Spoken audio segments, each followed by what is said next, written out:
অবস্থান কর্মসূচির সম্মানিত সভাপতি, সুপ্রিম কোর্ট হাইকোর্টের আইনজীবী, আমাদের অ্যাডভোকেট পাবলিক কাউন্সিল মুন্নি প্রধান অতিথি হিসেবে উপস্থিত আছেন। বর্তমান ফেসিবাদ আন্দোলন সংগ্রামের আমাদের নেতা বীর মুক্তিযোদ্ধা, সাবেক deputy mayor, BNP chairperson Begum Khaleda জিয়ার অন্যতম উপদেষ্টা, ঢাকা মহানগরীর সংগ্রামী আহ্বায়ক জনাব আব্দুল সালাম, উপস্থিত আছেন সাবেক ছাত্র নেতা এবং বর্তমান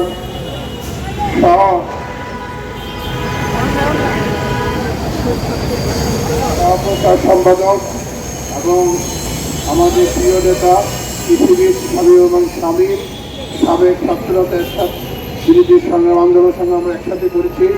সে আমাদের প্রিয় নেতা, সাবেক যুবদল নেতা, আমাদের জাতীয় নির্বাহী কমিটির অন্যতম সদস্য যারা মোজাম্মেল এবং আমাদের আরও অসংখ্য নেতৃবৃন্দের সমস্ত নেতৃবৃন্দের উপস্থিত আছেন। সবাইকে জানাই সংগ্রামী অভিনন্দন ও সালাম। নেতৃবৃন্দ, আজকে আমরা এখানে অবস্থান নিয়েছি আমাদের এই বর্তমান ফ্যাসিবাদের বিরুদ্ধে আন্দোলন সংগ্রাম করতে গিয়ে যারা আজকে গ্রেপ্তার হয়েছে, যারা আজকে সাজা হয়েছে, তার মধ্যে আমাদের ফাইজুল কবির খোকন, হাবিবুল নবী খান সোহেল, মীর জাওয়াদ আলী, সাইফুল আলম নীরব, অসংখ্য নেতৃবৃন্দরা, সাতক্ষীরার আমাদের সাবেক এমপি অত্যন্ত জনপ্রিয় নেতা হাবিবুল ইসলাম হাবিব সহ অসংখ্য হাবিব রশিদ হাবিব, আমাদের অনেক নেতারা আজকে আব্দুল কাদের ভিয়া জুয়েল সহ অসংখ্য নেতৃবৃন্দরা আজকে জেলখানায় বন্দি অবস্থা আছে। তাদের অপরাধ, তারা এই বর্তমান ফ্যাসিবাদের বিরুদ্ধে আন্দোলন সংগ্রাম করেছিল, তাদেরকে বিভিন্ন মেয়াদে সাজা দিয়েছে এবং আমাদের নেতারা স্ব ইচ্ছায় তারা কারাগারে গিয়ে আত্মসমর্পণ করেছে। আজকে তাদেরকে জামিন দেওয়া হচ্ছে না। এই বর্তমান ফ্যাসিবাদ আজকে যে হিট চলছে, হিট স্ট্রোকে আমাদের এক ভাই লালবাগের আমাদের এক ভাই সোহেল, আর আমাদের সোহেল সে হিট স্ট্রোকে সে অসুস্থ হয়ে পড়েছে কাশিমপুর কারাগারে, সে মৃত্যুর সাথে পাঞ্জা লড়ছে, তার পরিবার আহাজারি এবং আজকে বাংলাদেশের যে অবস্থা সৃষ্টি করেছে সমস্ত কারাগারগুলোতে বিএনপির নেতা কর্মীরা আজকে অসুস্থ অবস্থা করে আছে।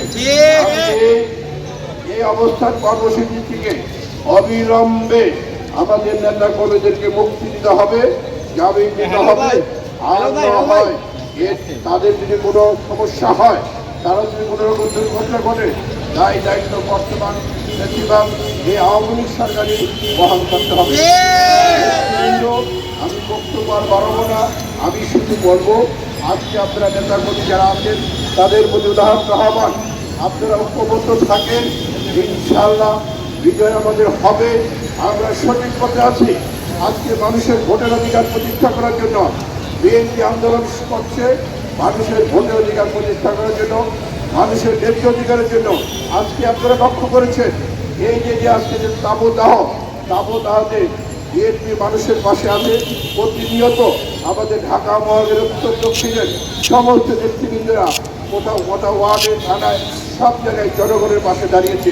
কিন্তু আমরা কি দেখতে পেলাম, আমাদের পাশে যে আজকে বর্তমান যে অবৈধ সরকারের একটি দল আওয়ামী লীগ, তারা কোনো রকম কর্মকাণ্ড তাদের নেয়। গতকালকে দেখলাম যুবলীগের এক জায়গায় তারা বসে আছে, কিন্তু পানি খাওয়াচ্ছে। কিন্তু এই সরকারের যে দায়িত্ব কর্তব্য আজকে বাংলাদেশকে এই যে হয়েছে জলবায়ু পরিবর্তন কিসের জন্য, আজকে হাইওয়েবর্তী কোন থেকে সমস্ত গাছগুলি কাটা হয়েছে এবং আজকে নদী নালা সমস্ত বন্ধ করে দেওয়া হয়েছে। এই সব কিছুতে প্রাকৃতিকভাবে আজকে জলবায়ু হয়েছে, সেই জন্য আজকে তাপদাহের অবস্থা সৃষ্টি হয়েছে। আমরা অবিলম্বে এই ফেসিবাদের বিরুদ্ধে আন্দোলন সংগ্রাম করে তুলব এবং সেই আন্দোলন সংগ্রাম হবে নিয়মতান্ত্রিক। আমাদের নেতা বিএনপির ভারপ্রাপ্ত চেয়ারম্যান তারেক রহমান যখন নেতৃত্ব দিবেন, তখন আমাদের আহ্বান করবে ইনশাআল্লাহ আমরা ফেসিবাদের বিরুদ্ধে ইনশাআল্লাহ সবাই ঝাঁপিয়ে পড়বো। আপনারা নিশ্চয় লক্ষ্য করেছেন আমাদের নেত্রী বিএনপি চেয়ারপারসন এই ইসরায়েলের প্রধানমন্ত্রী বেগম খালেদা জিয়া আজকে সবচেয়ে জনপ্রিয় নেত্রী, তাকে আজকে মিথ্যা মামলা দিয়ে আজকে তাকে জেলখানায় বন্দি করে রাখা হয়েছে, তার মাথায় জেলখানা রাখা হয়েছে। তাকে আপনার চিকিৎসার জন্য বাইরে যাওয়ার কোনো অনুমতি দেওয়া হচ্ছে না। আমরা অবিলম্বে এবং খালেদা জিয়ার চিকিৎসার সমস্ত ব্যবস্থা করার জন্য আমরা আহ্বান জানাচ্ছি। আমরা অনুরোধ করবো আজকে শুধু আপনারা অপেক্ষা করেন, ইনশাআল্লাহ আমাদের নেতারা সবাই যখন জেলখানা থেকে বের হয়ে আসবে বাংলাদেশের মাটিতে আবারও সেই আন্দোলন সংগ্রাম করে আসবে এবং এই ফেসিবাদের বিরুদ্ধে আমরা আমাদের এই ফেসিবাদের শেষ হাসিনাকে বাংলার অস্ত্র থেকে আমরা উত্থান করবেন। বাংলাদেশে আবার একটি গণতান্ত্রিক পরিবেশ সৃষ্টি হবে।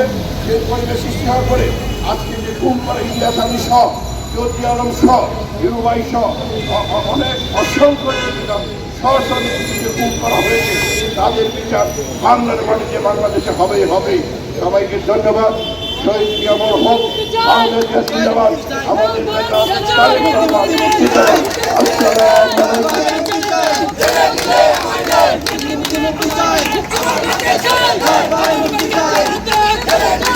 ধন্যবাদ। আজকের এই অনুষ্ঠান কর্মসূচি